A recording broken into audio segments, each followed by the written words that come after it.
পুলিশি অভিযানে উদ্ধার বিপুল পরিমাণ অস্ত্রশস্ত্র, গ্রেফতার ৩, নদিয়ার চাকদহে।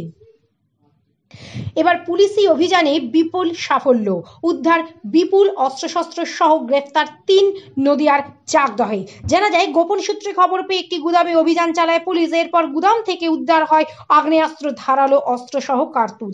এত পরিমাণ অস্ত্র মজুদ দেখে চক্ষু চড়ক গাছ রীতিমতো পুলিশের। অস্ত্র উদ্ধারের ঘটনায় পুলিশের জেলে গ্রেফতার ৩ অভিযুক্ত। পুলিশ সূত্রে খবর, গোপন সূত্রে খবর পেয়ে নদিয়ার চাকদহের দারাবপুর শীতলাতলা গ্রামের একটি গুদামে অভিযান চালিয়ে পুলিশ এই সফলতা অর্জন করে। এরপর প্রিয়াংশু বিশ্বাস নামে 18 বছর বয়সী এক যুবককে জিজ্ঞাসাবাদ করতে পুলিশের সামনে উঠে আসে চাঞ্চল্যকর তথ্য। এরপরই গুদাম থেকে পুলিশ বাজেয়াপ্ত করে একটি দেশি 7mm পিস্তল, একটি ম্যাগাজিন, 4 রাউন্ড কার্তুজ, গোলা বারুদ, একটি বিশালাকার তরোয়াল ও একটি ধারালো অস্ত্র। শুক্রবার ধৃতদের বিরুদ্ধে সুনির্দিষ্ট মামলা রুজু করা হয় পুলিশের তরফে। এই ঘটনায় সাংবাদিক বৈঠকের মধ্যে দিয়ে সবটাই তুলে ধরেন পুলিশ আধিকারিকরা।